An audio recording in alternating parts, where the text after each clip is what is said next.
Hello गाई, चला तर आपण आज बघूयात कोथिंबिरीपासून बनणारा पराठा. तर मी यासाठी मस्त अशी स्वच्छ बारीक कोथिंबीर धुवून आणि घेतलेली आहे. इथे बारीक करून घेतलेली आहे. तुम्ही बघू शकता इथे मस्त अशी हिरवीगार कोथिंबीर आणि जिरेपूड, लसूण, मीठ हे घेतलेलं आहे, मिरची पावडर आणि मस्त अशी आपल्याला एक गोल आकाराची पोळी लाटून घ्यायची आहे. ही शॉर्टकट ट्रिक आहे कोथिंबीर पराठा बनण्यासाठी.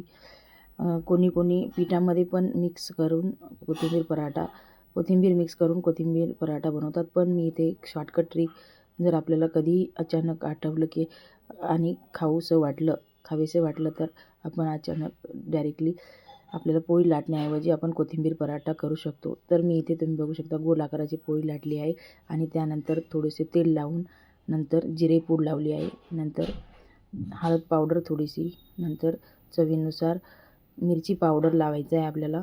आम्ही थोडंसं तिखट खातो, त्यामुळे इथे थोडंसं जास्त तिखट मिरची पावडर लावलेलं आहे आणि नंतर थोडंसं चवीनुसार मीठ लावायचं आहे. तुम्ही बघू शकता इथे खूप टेस्टी असा हा पराठा लागतो, कारण त्यामध्ये खूप कोथिंबीर घालता येते. इथे एक स्पेशल पराठा बनतो हा. तर इथे मस्त मी असं सर्व बारीक साहित्य आधी लावून घेतलेलं आहे पूर्ण आणि नंतर हिरवीगार कोथिंबीर मी इथे अशी पूर्ण घालून घ्यायची आहे आपल्याला पोळीवर.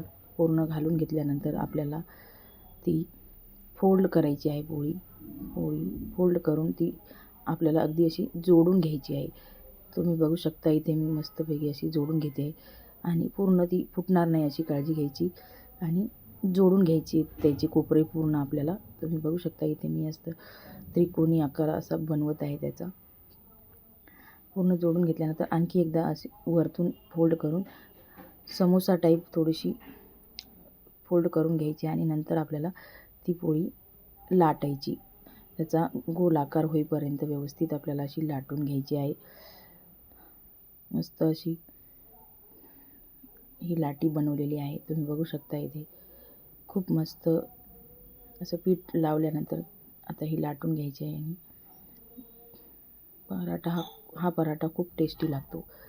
तुम्ही एकदा नक्कीच ट्राय करा आणि तुम्हाला जर हा व्हिडिओ आवडला असेल तर नक्कीच लाईक करा, सबस्क्राईब करा आणि कमेंट करा.